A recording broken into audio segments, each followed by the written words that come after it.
This happened back at a magical, delicate age when I still believed in Santa Claus. It was Christmas Eve night, or technically Christmas at that point. The time, I have no idea.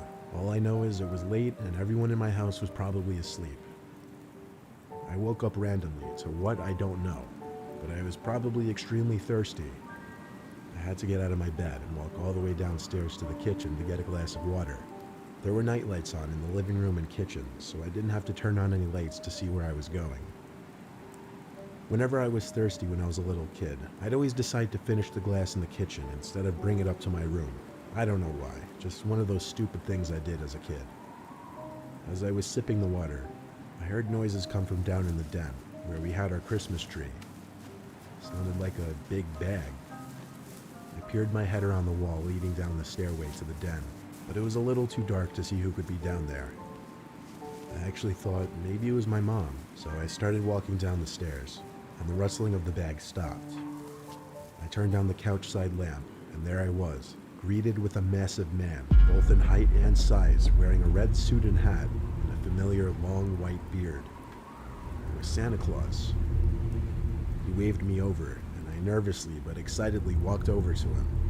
He patted my head and said he was just delivering my presents for his black bag. I looked at the bag, which seemed to be full of small boxes. I tried to get a peek in the bag, but he stopped me and said, No, don't do that. It's a surprise."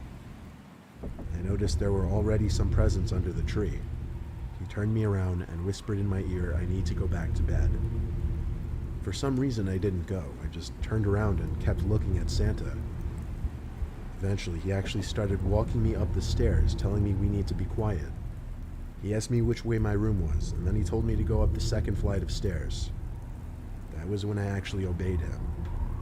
I looked down the stairs when I was at the top, and all I saw was the eerie figure of the Santa Claus looking up at me. I realized he turned off the nightlight as I was walking up the stairs. I went to my room and shut the door, excited that I just saw Santa. As I tried to fall back asleep, I heard a loud bang from downstairs in the den. The sound traveled all the way back up to my room. I assumed that was Santa leaving the house. The next morning, I woke up early to my mom's screams downstairs. I ran down to the den, where my mom and dad already were, to a disturbing and confusing scene for my young self. There were no presents under the tree, and the sliding window was broken. I don't mean the glass was shattered, I mean it was slammed shut so hard it got knocked off the sliding mechanism. I confusedly asked my parents what happened, and explained that I saw Santa last night. When I told them this, they frantically tried getting as much info out of me as possible. My dad called the police, and when I asked him about the story for fresh details before writing this, he said the 911 operator said on the line that 2 other calls for the same incident had come in that morning. Apparently a man dressed as Santa Claus was targeting certain houses with accessible windows, and he was stealing the gifts under their Christmas trees.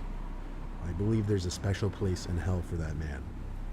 My parents had to tell me later that day that Santa isn't real, and that should anything like that ever happen again, not to trust it.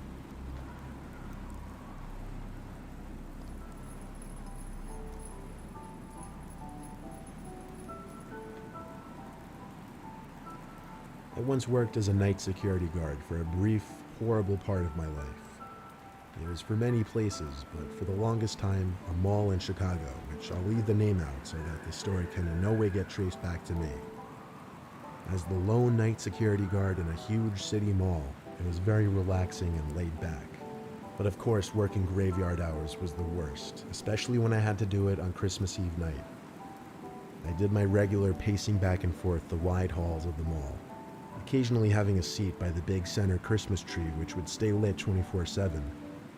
After getting a coffee from the security lounge section, I stepped back into the hall and noticed all the way on the other side of the mall, a light was on in one of the stores. A light that wasn't on before, I swear it. No one was supposed to be in the mall besides me. I jogged over to the store and set my coffee down under a plant. It was a jewelry shop. I tried opening the door, but it was locked. So how could anyone be in there? The light in the store suddenly started flickering, so naturally I had to chalk it up as faulty wiring, false alarm. I knelt down to pick up my coffee again, and as I looked up, I saw someone's head behind the front counter of the store. Just their head, like they were hiding. But it happened so fast. One moment there was light, the next darkness, and when the light flicked back on again, the head was gone. I literally rubbed my eyes and shook my head, wondering, was I seeing things? I took my master keyring off my belt and fiddled for the key to the store. I didn't know where the light switch was, and to be honest, I was way too freaked out to check behind that counter with nothing but a flashlight. I shut the door and relocked it and walked back to my post by the Christmas tree. I started chugging my coffee because I really thought I was losing it after seeing what I saw. The lights in that store all the ways down on the other side of the hall were still off, but I heard a click and then a bang echo down in my direction, followed by someone running across one side of the hall to the other, before disappearing in an intersecting exit hallway. I sprang up and almost spit out the remainder of my coffee. I ran down the hall till I came to the intersecting smaller hallway. This hallway, which led to one of the exits, had a bunch of massage chairs, coin-operated kiddie rides, and the public restrooms. I didn't see anywhere else that person could have gone besides the restroom, as the exit doors were all locked from both sides. I got to the door of the men's bathroom and stopped, once again faced with the fear of confronting whoever was in that mall with me. I cracked the door open just slightly, enough for me to start speaking into the bathroom, saying whoever's in here needs to get out before I call the cops. There was a crying and moaning type noise coming from inside the restroom. I opened the door fully and realized it was coming from one of the stalls. I repeated what I said at the door, but the crying sounds didn't stop. I knelt down in front of the stall to get a peek under, and I saw two black shoes facing the door, facing me. It seemed the person was just facing the stall door, making these crying noises. The crying stopped, and then the next thing I saw was the person on the other side of the stall quickly get on their knees and look under the door back at me. I recognized it as the same person from behind that counter in that store. I got back on my feet and left the bathroom to call the police and explain the situation. As a security guard, I never encountered anything like this overnight, and I did know how to deal with it. I definitely did not want to make it physical. A couple police officers came to the doors at the end of the hall, and I let them in. We all went to the men's bathroom again, and the stall door was still shut, and the man was still inside.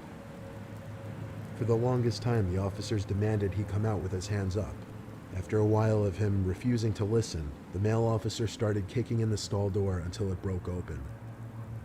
The two officers apprehended the nutjob inside the stall.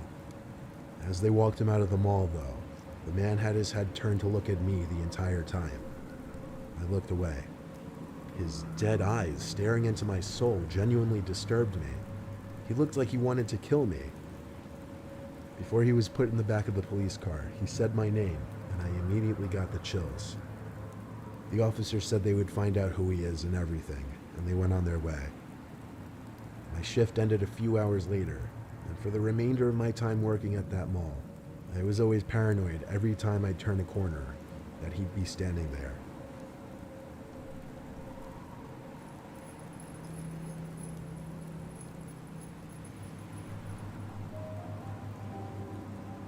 Our parents had our youngest sibling much later than they had my brother and I. This happened last year when I was 18, my older brother was 24, and our youngest sibling Rachel was just 2. I was home from college for winter break. My older brother would be returning home from out of state in a few days, and my parents were on a couple's vacation. It was about a week before Christmas, and I was tasked with taking care of Rachel until my parents got back. My time watching Rachel consisted of a lot of sitting around the house, having friends over, and just watching TV and movies.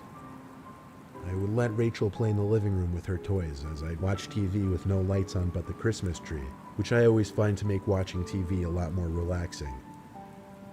When Rachel started to get tired, I brought her up to her room, changed her, and put her in the crib upstairs.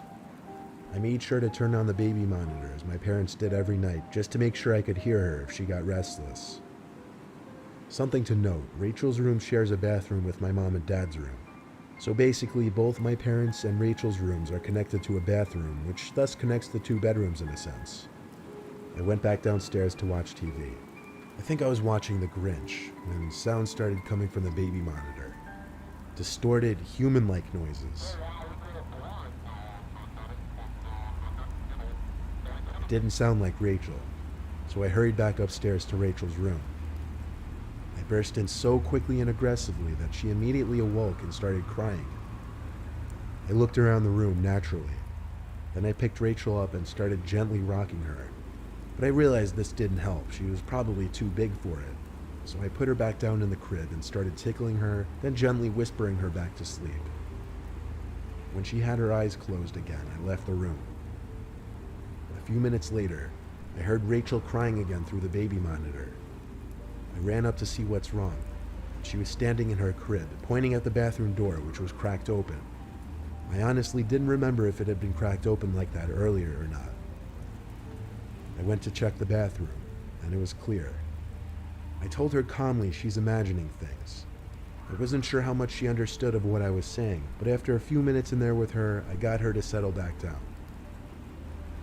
Once again, I went down to the living room to continue watching TV.